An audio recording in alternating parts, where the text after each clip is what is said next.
ایک دفعہ نا ہارون رشید کے پاس ایک شخص آیا تھا. اس نے کہا بادشاہ میں آپ کو کچھ کرتب دکھاؤں گا اور آپ سے انعام پاؤں گا. ہوتے ہیں نا لوگ مختلف، یہ میجک شو ہوتے تھے اسکولز کے اندر، تو وہ آتے تھے کہتے تھے ہم یہ دکھائیں گے اور پھر انعام پائیں گے. وہ کچھ دکھاتے تھے، پھر 10 روپے 5 روپے لوگ ان کو دیا کرتے تھے. تو وہ شخص ہارون رشید کے پاس آیا تو اس کے پاس سوئی تھی باریک، کپڑے سیلے. تو سوئی کے پیچھے ایک چھوٹا سا سوراخ ہوتا ہے، کچی دیوار تھی. اس شخص نے وہ سوئی دیوار پہ ماری اور جب دوسری سوئی پھینکی تو وہ جا کے اس کے سوراخ میں لگی. میری طرف دیکھ لیے گا. اور پھر تیسری سوئی پھینکی تو وہ دوسری سوئی کے سوراخ میں لگی، وہ جو دھاگا ڈالنے کو سوراخ ہوتا ہے. 12 سوئیاں اس نے یوں ماری، ایک دوسرے کے سوراخ میں لگتی رہی. لوگ بڑے اس کے نشانے سے خوش ہوئے. لوگوں نے واہ واہ بھی کیا، اور کسی نے 10 روپے، کسی نے 100 روپیہ، کسی نے 50 روپے، کسی نے 1000 روپیہ اس کو انعام دیا. اس کا خیال تھا کہ ہارون رشید مجھے زیادہ انعام دے گا جبکہ بادشاہ ہے. اس کی نظر ہارون رشید پہ تھی تو ہارون رشید خاموشی سے کھڑے رہے. آخر میں کہنے لگے اسے پکڑو اور ستون کے ساتھ باندھو اور 80 کوڑے مارو. تو وہ کہنے لگا بادشاہ کمال بات ہے، میں نے اتنا بڑا کرتب دکھایا ہے، لوگ اشش کر اٹھے ہیں اور آپ مجھے کوڑے مروا رہے. ہارون رشید کہنے لگے اصل بات یہ ہے کہ کوڑے اس لیے مروا رہا ہوں کہ اللہ نے تمہیں اتنا قیمتی نشانہ دیا ہے اور تم مداری کر بن گیا، جوکر بن گیا. میں تجھے اسلامی فوج کے اندر بھرتی کرتا ہوں، یہی نشانہ دین کے دشمنوں پہ لگا. اپنی صلاحیت سے فائدہ اٹھا. پہلی بات پہچانے ہمارے اندر صلاحیت کیا ہے. نوجوان زیادہ غور کریں اور پھر اس صلاحیت سے فائدہ اٹھائیں. اور پھر تیسری بات یہ کہ دیر نہ کریں. اگر وقت ہے، اگر صحت ہے، اگر طاقت ہے، اگر صلاحیت ہے، اگر اعصاب مضبوط ہے، اگر ابھی یادداشت بھرپور ہے تو دیر نہ کرے. قرآن مجید نے کہا فاستبقوا الخیرات، پھر اس طرح کرو نیکیوں میں سبقت لے لاؤ، آگے بڑھ جاؤ. ویسے دنیا داری کی دور منع ہے آگے نکلنے کی کہ میں اس سے پیسے زیادہ کما لوں، معروف زیادہ ہو جاؤں. فرمایا نیکیوں میں ایک دوسرے سے آگے بڑھ جاؤ. اور کس طرح؟ قرآن مجید فرماتا ہے والسابقون السابقون، فرمایا سبقت لے جانے والے سبقت لے ہی گئے، آگے بڑھنے والے آگے بڑھ ہی گئے. جنہوں نے جلدی دین قبول کیا، جلدی دین پر عمل کیا، جلدی سمجھداری دکھائی، سبقت لے جانے والے سبقت لے ہی گئے. تو یہ کون ہے؟ فرمایا اولئک المقربون، یہ اللہ کے قرب والے لوگ ہیں، یہ قریبی لوگ. ہم دیر کرتے رہتے ہیں، سوچتے رہتے ہیں، تاریخیں دیتے رہتے ہیں، بس میں ریٹائرمنٹ کے بعد مسجد نہیں ہوں، بس میں حج کر رہا ہوں اس کے بعد میں بالکل نیک ہو جاؤں، بس یہ شادی کر لوں بچے کی اس کے بعد بالکل ٹھیک ہو جاؤں. ہم وہ خاص چستی نہیں دکھاتے. یہ جو رمضان کا مہینہ ہے نا، یہ بڑھ بڑھ کے نیکیاں کرنے کا مہینہ، یہ دوڑ دوڑ کے عمل کرنے کا مہینہ. ہمارا بیکار وقت ضائع ہوتا ہے، بغیر کسی وجہ کے ہم اپنی قیمتی صلاحیتوں کو ضائع کرتے ہیں. ہمارا نفع بخش وجود ہوتا ہے، خوش گپیوں میں سارا ضائع ہو جاتا ہے. بیکار ویڈیوز موبائل پہ جن کا کوئی لینا دینا نہیں، 1 منٹ کا نفع نہیں. وہ ویڈیوز دیکھ کے ہم اپنے آپ کو اور اپنے وقت کو برباد کرتے ہیں. سبقت لے جائیں، آگے بڑھے، کوشش کریں کہ کوئی کام جو ہے وہ لیٹ نہ کرے. نبی پاک صلی اللہ تعالی علیہ وآلہ وسلم نے ہمیں فرمایا کہ اگر تمہارے پاس صحت ہے نا تو اسے بیماری سے پہلے غنیمت سمجھ لو. یہ بخاری میں حدیث ہے. فرمایا اگر تمہارے پاس جوانی ہے تو بڑھاپے سے قبل غنیمت سمجھو، کام کرو، عمل کرو۔ اور فرمایا اگر تمہارے پاس فرصت ہے تو شدید مصروفیت سے پہلے اسے غنیمت سمجھو۔ اور اللہ کے حبیب فرماتے اگر زندگی ہے تو موت سے پہلے اسے غنیمت جا، اپنے آپ سے کوئی کام لے، عملی زندگی میں آئے، وقت ضائع نہ کرے۔ 39 سال عمر پائی ہے حضرت عمر بن عبدالعزیز نے، پوری 40 سال نہیں، اور پورے علاقے کو، پوری اسلامی سلطنت کو انصاف سے بھرا۔ انہوں نے بہت سارے فلاحی کام کیے، 5 سپارے قرآن مجید بھی روز پڑھا، ہزاروں کی تعداد میں درود و سلام بھی روز پڑھا، ذکر فکر بھی روز کیا، مخلوق کی خدمت بھی روز کی۔ 39 سال عمر، اتنا بڑا انقلاب کر دے۔ او میرے بھائی، ہمارے ہاں تو لوگ بڑے ہی نہیں ہوتے، کہتے ہیں یہ 30 سال کا ہے، ہاں ابھی بچہ ہے، ابھی عمر کم ہے، تو بڑا کب ہوگا؟ بھائیوں، جلدی کی جائے بعض کاموں میں، حصول نیکی میں جلدی کی جائے، آگے بڑھ کر خیر کمائی جائے، جد و جہد کا مزاج پیدا کیا جائے، بلا وجہ کا آرام اور آرام دہ زندگی، اور یہاں لیتے ہیں اور وہاں بیٹھے ہیں، اس سے نکلا جائے، اپنے حصے کی ڈیوٹی کی جائے، اپنے حصے کی خدمت کی جائے۔ شکوہ ظلمت شب سے تو کہیں بہتر تھا اپنے حصے کی کوئی شمع جلاتے جاتے۔ سارا دن بیٹھ کے شکوہ کرنا، فلاں کچھ نہیں کر رہا، فلاں کچھ نہیں کر رہا، تو بھائی چلو ہم کچھ کر لیتے ہیں، ہم آگے بڑھتے ہیں، کوئی کام کرتے ہیں، کچھ سبقت لے جائے، کچھ دوڑے، کچھ آگے بڑھے، کچھ جد و جہد کرے، کچھ کام کرے، اپنے وجود کو نفع بخش بنائے۔ بیکار زندگی جو ہوتی ہے وہ کسی کے کام نہیں آتی، زنگ آلود ہو جاتی بہت سارے لوگوں کی صلاحیتیں، اگرچہ باصلاحیت ہوتے ہیں لیکن اپنے وجود سے کوئی نفع نہیں لے پاتے۔ نبی کریم علیہ السلام نے فرمایا جب صبح سورج چڑھتا ہے نا تو دن اعلان کرتا ہے کہ میں آج آیا ہوں، آج کے بعد دوبارہ نہیں آؤں۔ کوئی کام کرنا ہے تو کر لو۔ تو میرے عزیز، اپنے وقت کو قیمتی بنائیں، اپنی ترجیحات کا تعین کریں۔ یہ جو لوگ کہتے ہیں نا میں بور بڑا ہوتا ہوں اور میرا دل نہیں لگتا اور پتہ نہیں مجھے کیا ہے اور بلا وجہ کی مجھے ٹینشن ہے اور اللہ جانے میرے دل میں خیالات کیوں آتے ہیں، دراصل زندگی کو با مقصد نہیں بنایا، دراصل کچھ مقاصد اور اہداف نہیں طے کیے۔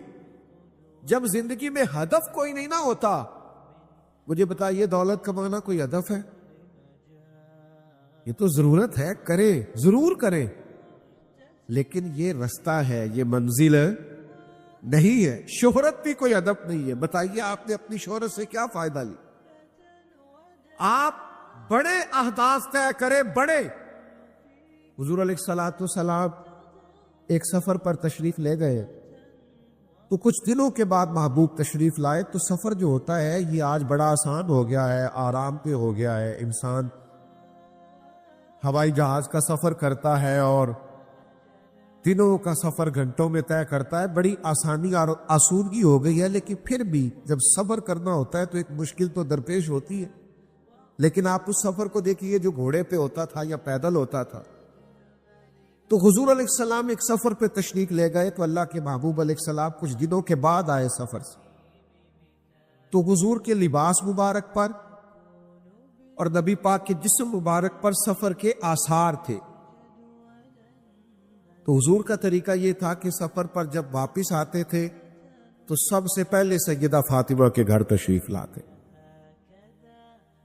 نبی کریم سیدہ پاک رضی اللہ تعالیٰ عنہ کے گھر آئے تو حضور کے چہرے پر وہ جو بظاہر نکاحت تھی اور آثار سفر تھے، ان کو دیکھ کر جناب سیدہ رضی اللہ تعالیٰ عنہ کچھ مغموم ہو گئی، پریشان ہو گئی، اور عرض کرنے لگی یا رسول اللہ صلی اللہ علیہ وسلم آپ کتنی مشقت اٹھاتے، آپ کتنی جدوجہد کرتے, کتنی بظاہر تھکاوٹ محسوس ہو رہی ہے.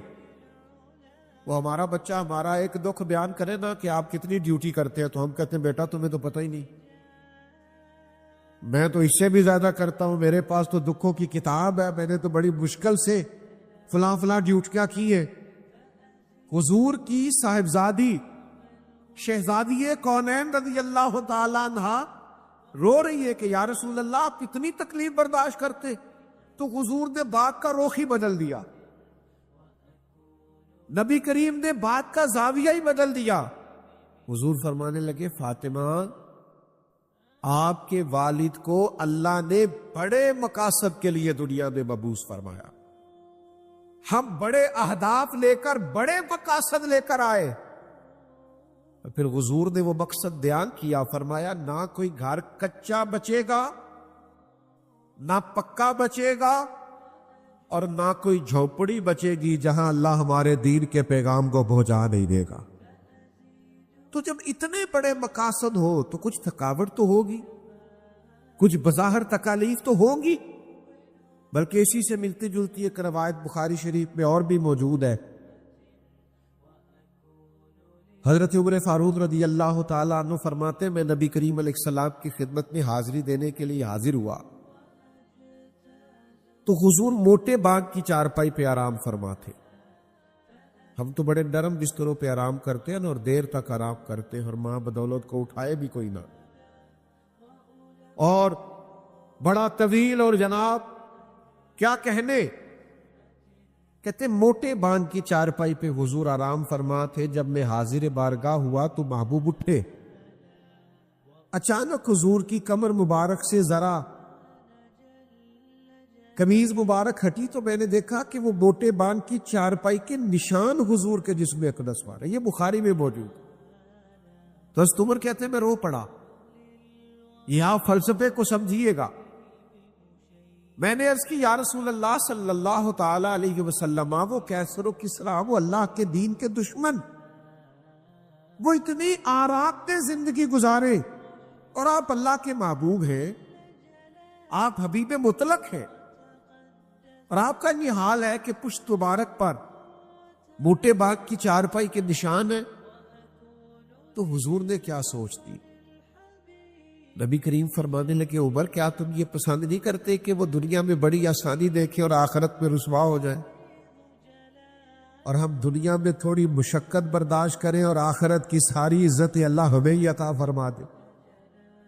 تو یہاں کچھ کام کرنا ہے, یہاں کچھ جدوجہد کرنی, یہاں کچھ ڈیوٹیاں کرنی ہے, یہاں اپنی صلاحیتوں سے کچھ فائدہ لینا. ملت کے جوانوں ایک پیشہ صرف برا ہے, وہ ہے کسی کے آگے ہاتھ پھیلانا. باقی مسلسل محنت کرنا, مسلسل جدوجہد کرنا, مسلسل کام کرنا, مسلسل ڈیوٹی کرنا. میرا ویسے چھوٹا سا تجربہ اپنی زندگی کا یہ ہے, میں نے دیکھا جو لوگ بالکل فارغ ہوتے ہیں نا, وہ پکے نمازی بھی نہیں ہوتے الا ماشاءاللہ. میں نے مصروف ترین لوگوں کو دیکھا ہے, وہ بڑے مصروف ہیں, وقت نکال کے 5 وقتہ نماز پڑھتے, بڑے مصروف ہیں, زندگی بڑی بیزی ہے, لیکن وقت نکال کے تراویح میں شریک ہوتے, مینج کر رکھا ہے چیزوں. تلاوت قرآن مجید کے لیے اوقات مقرر ہے, درود و سلام کے لیے اوقات مقرر ہے, غرباء کی مدد کے لیے اپنی زندگی میں انہوں نے وقت نکال رکھا ہے. یار ہم کچھ بھی نہیں کرتے, ہم بس بہت ساری چیزوں کو رسومات سمجھ ادا کرتے.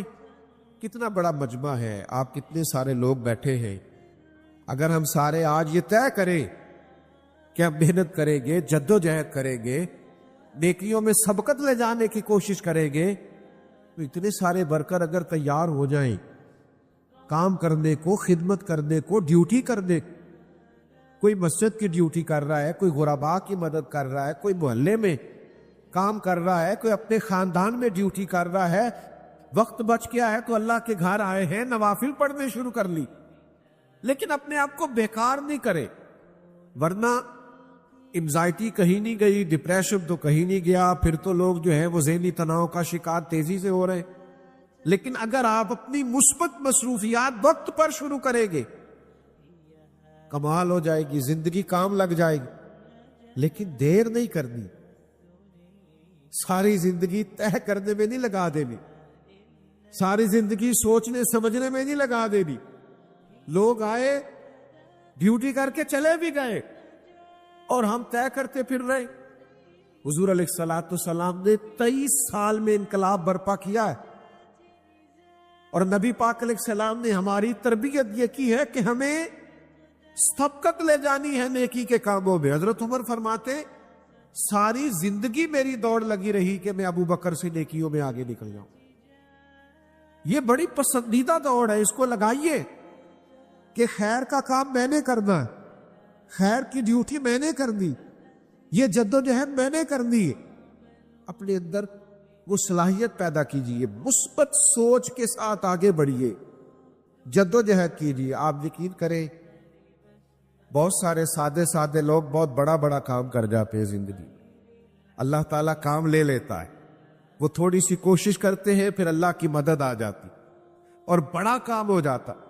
شرط یہ ہے کہ اپنے آپ کو بیکار نہ بٹھائے، وقت کو ضائع نہ کرے۔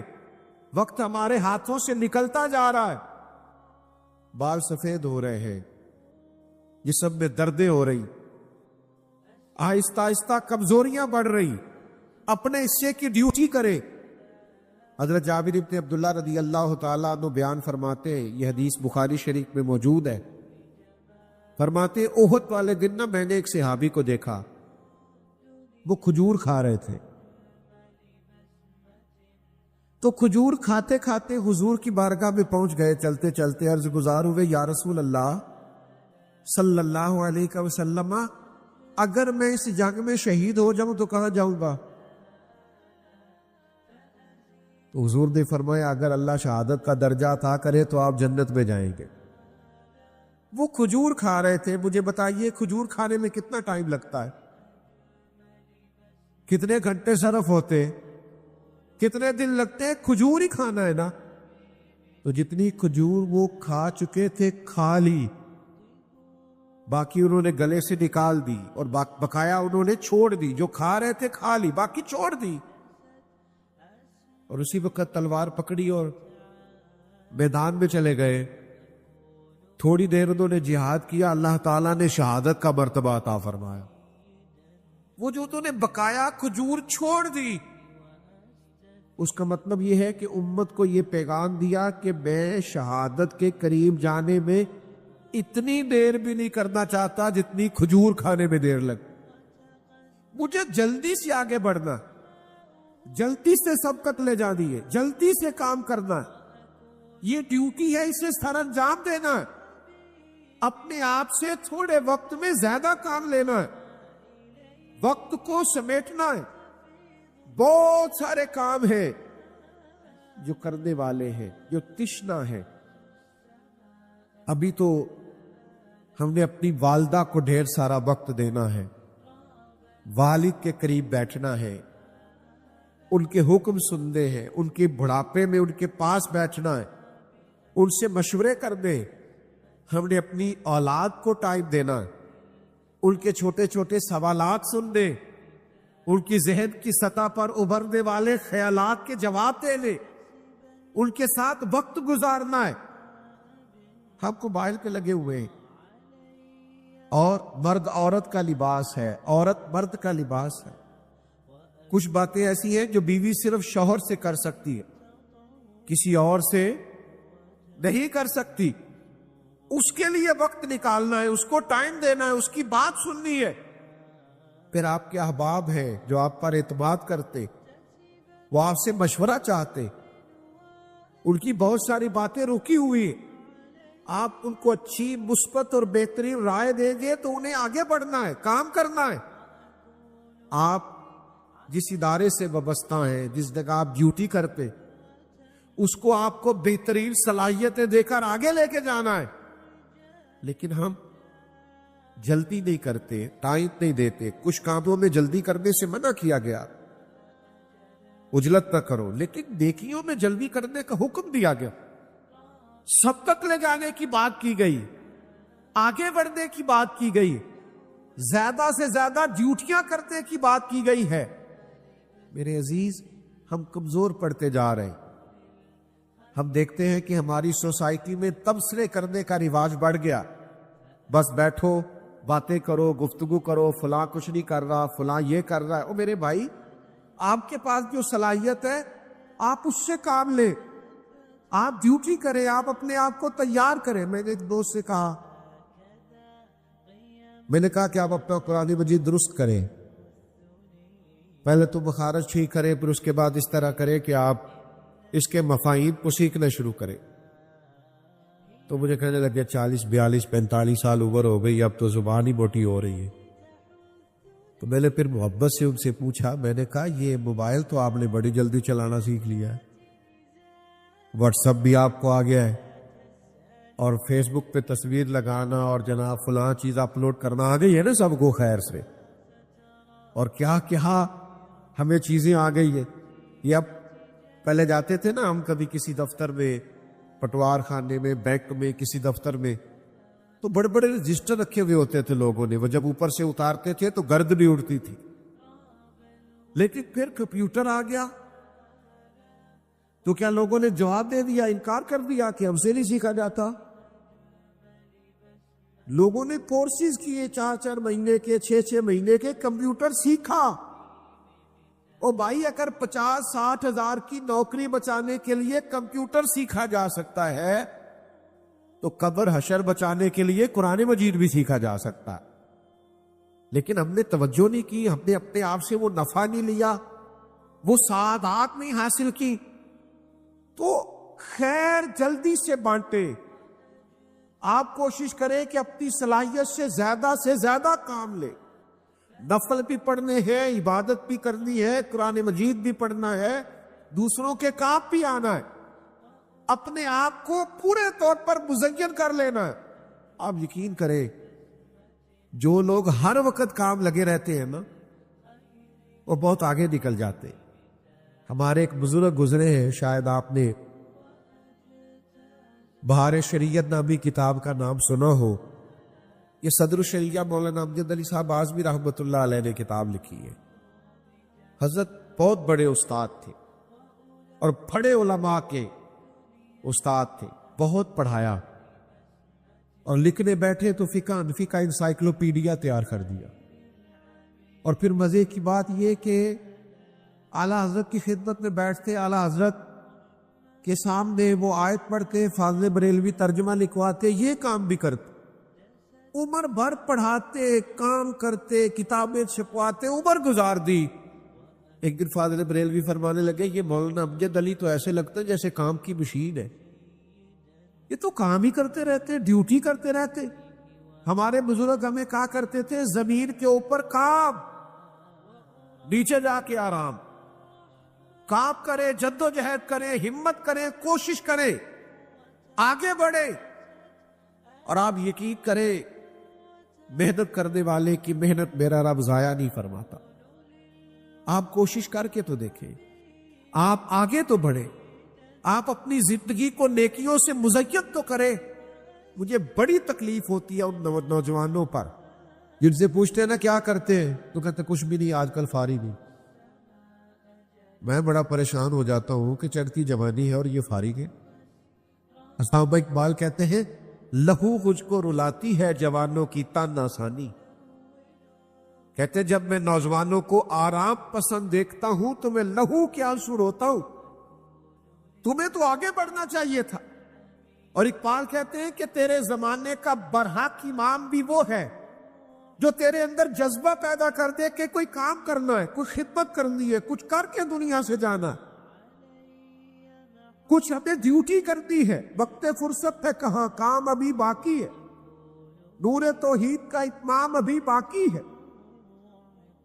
اور جو سرکار نے اللہ کی بارگاہ سے پیغام لا کر ہمیں دیا ہے،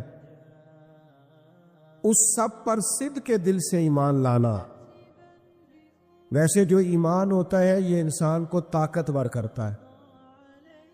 آپ جب اپنے اللہ کو خالق، مالک، رازق، نبی پاک علیہ الصلاۃ والسلام کو کامل، اکمل، مکمل، اور حضور علیہ السلام کو غیب دان، با اختیار مان لیتے ہیں تو آپ کے دل کو اللہ تعالیٰ پاکیزگی عطا فرماتا ہے۔ سب سے پہلی بات یہ ہے کہ ایمان کامل سے رسول کائنات علیہ السلام پر ایمان لائیں۔ اور ہم جو لوگ ہیں جو دور نبوت سے 14 صدیاں پیچھے ہیں، ہمارے لیے تو نبی پاک نے خوشخبری بھی سنائی ہے۔ حضور نے فرمایا اسے مبارک ہو جس نے مجھے دیکھ کر کلمہ پڑھا، اور فرمایا اسے 7 بار مبارک ہو جس نے پھر دیکھے میرا کلمہ پڑھا۔ اور اس کے اعضاء کرام علیہ رضوان سے نبی پاک علیہ السلام نے پوچھا کہ بتاؤ عجیب ایمان کس کا؟ تو عرض کی یا رسول اللہ صلی اللہ تعالی علیہ وسلم فرشتوں کا۔ تو فرمایا فرشتے تو اللہ کے عرش کے قریب رہ کے وہ تو جنت کو، دوزخ کو، ان ساری چیزوں کو دیکھتے ہیں۔ عرض کی یا رسول اللہ پھر ہمارا ایمان عجیب ہے۔ تو حضور فرمانے لگے تو انہیں وہ بڑے معجزات دیکھے ہیں، میرے بڑے کمالات دیکھے ہیں۔ تو پھر یا رسول اللہ پھر فرمائیے نا کس کا ایمان عجیب ہے؟ تو فرمایا ان کا عجیب ہے جو ہمارے بعد آئے ہیں۔ دیکھا نہیں ہوگا پر ایک جھلک پر گویا جان قربان کرنے کو تیار۔ ایمان کی مضبوطی، ایمان کی طاقت، اپنے دل کے اندر قوت یقین، قوت ایقان، سب سے پہلا ہاتھ نبی پاک علیہ السلام کا یہ۔ اور پھر اس کے فوراً بعد نبی پاک علیہ السلام کا دوسرا حق یہ ہے کہ کائنات کی ہر چیز سے بڑھ کر مدینے والے محبوب سے محبت کی جائے۔ حضور علیہ السلام نے فرمایا اگر تم چاہتے ہو نا تمہیں ایمان کا ذائقہ نصیب ہو تو 3 کام کرو۔ ایک تو فرمایا ہر چیز سے بڑھ کر اللہ رسول سے پیار کرو، ایک جس سے بھی پیار کرو اللہ رسول کے لیے کرو، اور تیسرا فرمایا اسلام قبول کرنے کے بعد کفر کی طرف جانا تمہیں اتنا ناپسند ہو جتنا آگ میں جانا ناپسند۔ تمہیں ایمان کا ذائقہ نصیب ہوگا اگر آپ محبت رسول میں مضبوط ہو جائیں تو نماز بھی ذائقہ دینے لگ جائے، تلاوت قرآن مجید کا بھی ذائقہ ہے، نبی پاک کی امت کی خدمت کرنے کا بھی ذائقہ ہے۔ آپ لوگوں کے دکھ درد میں جائیں گے، آپ کے دل کو اللہ تسلی عطا کرے۔ تو بھائیوں حضور کا پیار اور کامل محبت نبی پاک علیہ السلام، اور اس میں نہ وارفتگی ہو، صرف نعرے نہ ہو، جذبات نہ ہو، صرف محفل میں محبت نہ ہو، بلکہ اس کے اندر وارفتگی ہو، جوش ہو، جذبہ ہو، شوق ذوق۔ آپ دیکھیے نا یہ بھی محبت کا ایک انداز ہے کہ حضرت ثوبان بن مالک رضی اللہ تعالیٰ عنہ مسجد نبوی شریف میں حضور کے سامنے بیٹھ کے رو رہے، تو کریم نے پوچھا ثوبان کیوں روتے ہو؟ تو عرض کی یا رسول اللہ صلی اللہ تعالی علیہ وسلم جب گھر میں دل نہیں نہ لگتا تو میں آپ کی زیارت کر لیتا ہوں۔ تو اب اس بات نے رلا دیا ہے کہ جنت تو اللہ تعالیٰ آپ کے صدقے عطا کرے گا، لیکن آپ تو ہوگے اونچے مقام میں نبیوں کے ساتھ۔ تو یا رسول اللہ جنت میں آپ کی زیارت کے بغیر دل کیسے لگے گا؟ یہ ذرا آپ نے محبت کی کیفیت کو سمجھنا ہے۔ میری طرف دیکھیں جی، جب ہم ملک سے باہر جاتے ہیں تو ایک لفظ بولتے ہیں پردیسی جو مجبور بھی ہوتے ہیں بڑے، وہ بھی کہتے ہیں میرا بچوں کے بغیر دل ہے۔ یہ دل نہیں لگتا، یہ محبت کی علامت ہے۔ وہ بڑی مشکل سے گئے ہوتے ہیں پر دل نہیں لگتا، ماں کے بغیر، باپ کے بغیر، اولاد کے بغیر، بہن بھائی کے بغیر رہ نہیں سکتا، لوٹ آتے ہیں، دل نہیں لگتا۔ لوگ بڑی بڑی تکلیف سہتے ہیں پر کہتے ہیں چونکہ دل نہیں لگتا رہ نہیں سکتے۔ اور میرے بھائی صحابی بھی کہہ رہے ہیں دل نہیں لگتا پر یا رسول اللہ آپ کے بغیر نہیں لگتا۔ اور یہ قلبی کیفیت ہے، جب کوئی اداس ہو جاتا ہے تو سیانے سیانے لوگ ہم نے روتے دیکھے، لیکن شرط یہ ہے کہ قلب پر، دل پر وارد ہو یہ چیز یا رسول اللہ دل نہیں لگے گا تو کیا کریں گے؟ تو اللہ تعالیٰ نے قرآن مجید نازل کر دیا، فرمایا جو رب رسول کی اطاعت کریں گے نا انہیں اللہ تعالیٰ نبیوں، صدیقوں، شہیدوں اور صالحین کے ساتھ ہی جگہ عطا فرما دے گا۔ سبحان اللہ، نبی پاک سے کامل محبت کرے، رات کو اکیلے میں بیٹھ کے نعت سنا کرے، تنہائی میں آپ اپنے موبائل پر نعت لگائیں، آپ اکیلے ہو اور جب آپ یہ نعت سنیں گے نا بار بار، بڑی امید ہے سرکار قدموں میں بلائیں گے، کرم کی جب نظر ہوگی مدینے ہم بھی جائیں گے، اور اگر جانا مدینے میں ہوا ہم غم کے ماروں کا تو مکینے گنبد خضرا کو حال دل سنائیں گے۔ اگر آپ تنہائی میں یہ نعت پڑھیں گے تو انشاءاللہ خواب میں بھی مدینہ نظر آئے گا، کیونکہ جو کام بندہ کرتے ہوئے سوتا ہے وہی خواب میں نظر آتا ہے۔ تو نبی پاک سے جب کامل پیار کرو گے ایمان کا ذائقہ ملے گا۔ اور تیسری بات یہ ہے کہ ہر چیز سے بڑھ کر نبی پاک کی تعظیم کرنی ہے۔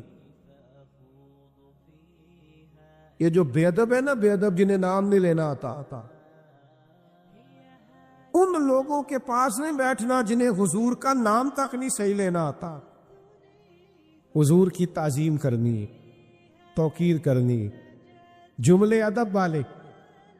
صحابہ نا ایمرجنسی میں بھی نبی پاک کا ادب نہیں بولتے تھے، ایمرجنسی میں ادب نہیں یاد رہتے۔ یہاں میرے اگر خدا نخواستہ شملے کو، امامے کو آگ لگ جائے تو آپ کیا یہ کہیں گے مفکر اسلام، پیر طریقہ تو میرے بھائی نے تو میری اوقات سے بڑھ کر میرے لیے جملے بول دیے، میں پریشان تھا کہ میں کہاں اپنے آپ کو ڈھونڈوں گا، میں کہاں اور یہ جملے کہاں۔ تو وہ اب شملے کو، پگڑی کو آگ لگی ہے تو کیا آپ اس میں کہیں گے پیر طریقت، رابر شریعت، مفکر اسلام، خطیب؟ اتنی دیر میں دل کرے آگ سارا کام کر دیا۔ ایمرجنسی میں ادب یاد نہیں رہتا، بلکہ اگر آگ لگ گئی خدا نہ خواستہ کپڑے کو تو فوراً میرا بھائی کہے گا آگ آگ آگ، آپ کے شملے کو آگ لگ گئی، فوراً پکارا جائے گا۔ لیکن صحابہ ایمرجنسی میں بھی نبی پاک کا ادب، حضرت ابوبکر صدیق کے مقدس پیر کو سانپ نے ڈس لیا ہے غار ثور میں، اور اتنا سخت اس نے ڈسا ہے کہ زہر پھیلا ہے اور آنکھوں سے آنسو نکل آئے۔ تو وہ ساڈے پنجابی جی کہندے نے سپ دی دہشت ہی بڑی ہوندی ہے۔ اب وہ سانپ نے ڈس لیا ہے جناب صدیق اکبر کے پیر کو۔ حضور نے فرمایا کیا ہوا؟ تو حضرت صدیق اکبر رضی اللہ تعالیٰ عنہ نے فوراً نہیں کہا سانپ سانپ سانپ، یہ نہیں کہا، بلکہ کیا عرض کرتے ہیں، کیا انداز ہے، سانپ نے ڈسا ہے، ذرا سوچنا سانپ یہاں چھپکلی آ جائے تو شاید بہت سارے لوگ اٹھ کے دوڑ پڑے، سانپ نے پیر پہ ڈس لیا۔ حضور نے فرمایا کیا ہوا؟ تو انداز کیا ہے گفتگو کا؟ عرض کرنے لگے فدا کا ابی و امی یا رسول اللہ، حضور میری ماں بھی قربان ہو، میرا باپ بھی قربان ہو، میرے پیر کو سانپ نے ذرا ڈس لیا۔ اس زمانے، اس ماحول میں بھی ادب بھولیں، جذبات میں بھی کبھی آداب نہ بھولیں۔ یہ جو ہمارا مذہبی سٹیج ہوتا ہے نا، اس میں بھی بعضوں کا لوگ جذباتی باتیں کرتے ہیں میری طرح کے، تو بعض ایسی باتیں بھی کرتے ہیں جو اس ممبر کے منصب کے مطابق نہیں ہوتی ہوں۔ آپ کو یہاں بھی آداب، حضور کا ادب ہر جگہ ہے، احترام ہر جگہ ہے۔ اور قرآن مجید کی ترتیب یہ ہے کہ لِتُؤْمِنُوا بِاللَّهِ وَرَسُولِهِ وَتُعَزِّرُوهُ وَتُوَقِّرُوهُ، اللہ پر ایمان لاؤ، اللہ کے رسول پر ایمان لاؤ، پھر نبی پاک کی تعظیم و توقیر کرو۔ وَتُسَبِّحُوهُ بُكْرَةً وَأَصِيلًا، پھر صبح و شام اللہ کی پاکیزگی بیان کرنا۔ نبی پاک علیہ السلام نہ تشریف لے گئے ایک صلح کرانے کے لیے، تو حضور علیہ السلام نے فرمایا اگر میں دیر سے آیا تو جماعت کرا لینا۔ اب آپ صلح کی اہمیت کو بھی سمجھیں کہ صلح کرانی ضروری ہے، جماعت تھوڑی دیر بھی ہو جائے تو خیر ہے، دعا کرے صلح رہے سب کی، آمین تو کہہ دے۔ اللہ کرے فسادات ختم ہو اہل حق کے بیچ میں سے، آمین۔ تو حضور صلاح کے لیے چلے گئے۔ اب سرکار کو آنے میں دیر ہو گئی تو صحابہ کو پتا تھا کہ اگر حضور دیر سے آئے تو امام کس نے بننا ہے۔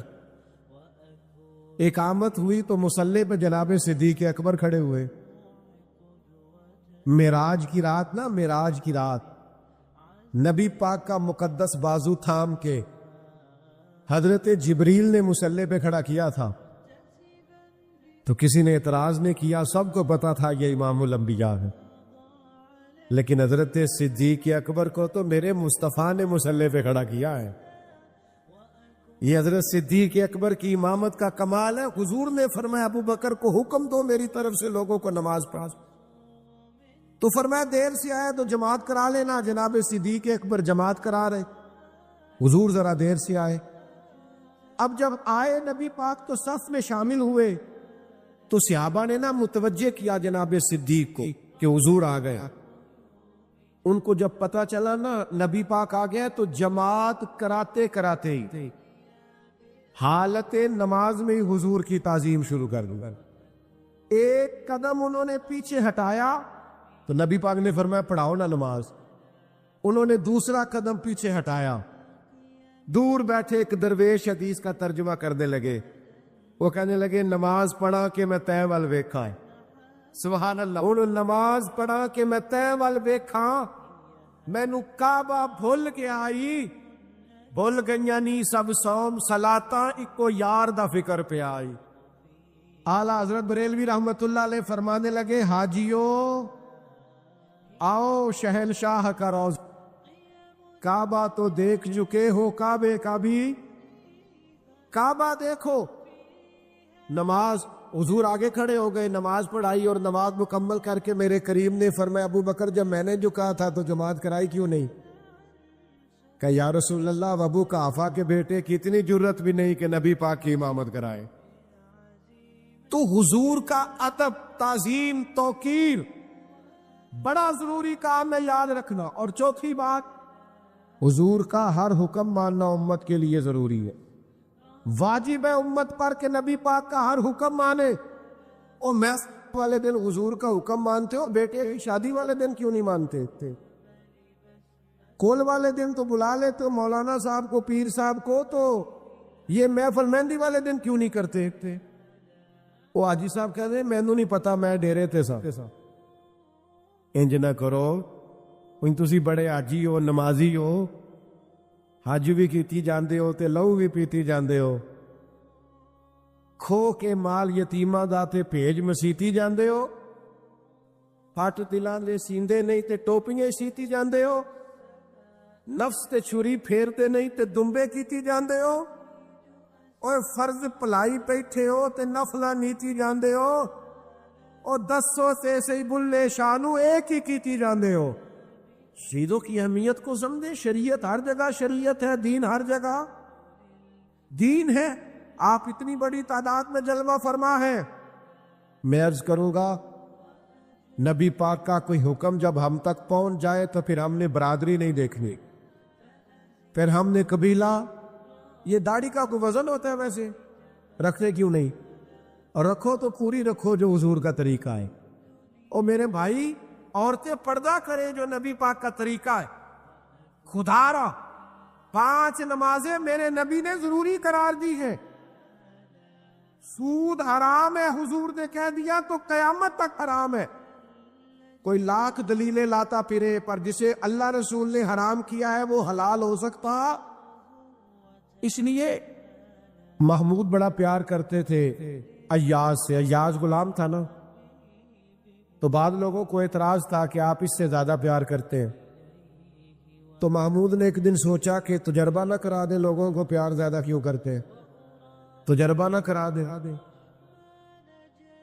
ایک ہیرا اس نے رکھا اپنے پاس،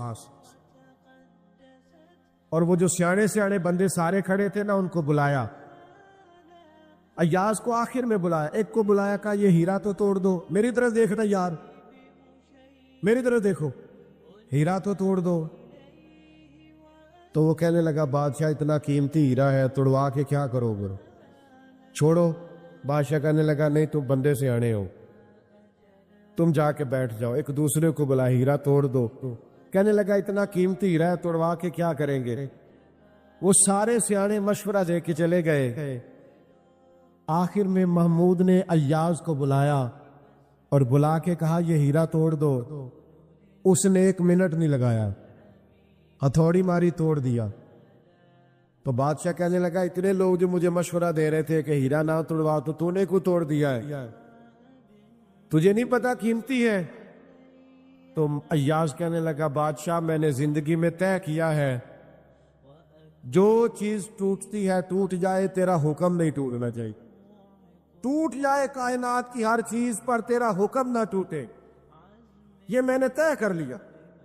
صحابہ نے طے کر لیا تھا کہ جو مرضی ہو جائے، نبی پاک کا حکم حضور نہ جمعہ پڑھا رہے تھے، یہ جیسے ابھی ہم نے کافی گزارش نہیں کی دوستوں سے بیٹھ جاؤ بیٹھ جاؤ بیٹھ جاؤ، تو سرکار جمعہ پڑھا رہے تھے تو خطبہ دیتے دیتے نہ جمعہ پڑھاتے پڑھاتے نبی پاک علیہ السلام نے ایک صحابی سے فرمایا بیٹھ جاؤ۔ اب ایک صحابی قبیلہ بنو غنم میں تھے، ان کے کان میں آواز گئی بیٹھ جاؤ، کیونکہ نبی پاک نے کسی کا نام نہیں لیا، ان کے کان میں آواز گئی، وہ بنو غنم میں بیٹھ گئے۔ ایک اپنی مسجد کے دروازے پہ تھے، جب کہا بیٹھ جاؤ تو وہ وہیں بیٹھ گئے۔ ایک کسی کونے میں تھے، گلی میں تھے، ان سے کہا بیٹھ جاؤ تو وہ وہیں بیٹھ گئے۔ جمعہ مکمل ہوا تو نبی پاک علیہ السلام نے فرمایا آپ کہاں تھے، آپ کہاں تھے، آپ کہاں تھے؟ یا رسول اللہ آپ نے کہا بیٹھ جاؤ، میں بیٹھ گیا۔ تو کریم فرمانے لگے نہ آپ سے کہا، نہ آپ سے کہا، نہ آپ سے کہا، میں نے تو ان سے کہا تھا۔ تو صحابہ عرض کرنے لگے حضور آپ نے نام تو نہیں نہ لیا، سانو تے قید سجن دا گہنا ہے، سانو نہ قید سجن دا گہنا ہے، او جنج رکھے ایسا اونج رہنا ہے۔ یا رسول اللہ آپ کا حکم تھا لہذا بیٹھ گئے۔ سنے میرے بھائی، اسی طرح نبی پاک کا 5واں حق یہ ہے کہ اگر حضور کی امت کبھی تکلیف میں آئے، آزمائش میں آئے، پریشانی میں آئے تو حضور کی امت سے پیار کیا جائے۔ آج کتنا وقت گزر گیا ہے غزہ کے مسلمانوں کو روتے ہوئے، لوگوں نے مدد کیا کرنی ہے، امت مسلمہ ایک جگہ پہ اکٹھے ہو کر آواز بلند کرنے کو بھی تیار نہیں۔ لوگ ڈرتے ہیں بیان دیتے ہوئے بھی۔ خدا را نبی پاک کی امت کا پیار یہ حضور کا حق ہے، اس حق کو ضائع نہ کرو، اپنے ان مظلوم بھائیوں کے لیے آواز بلند کرو۔ لوگ کہتے ہیں ہماری آواز بلند کرنے سے کیا ہوتا ہے، آپ کو پتہ ہی نہیں، آپ کی آوازیں بلند کرنے سے کفر پر لرزہ طاری ہوتا ہے۔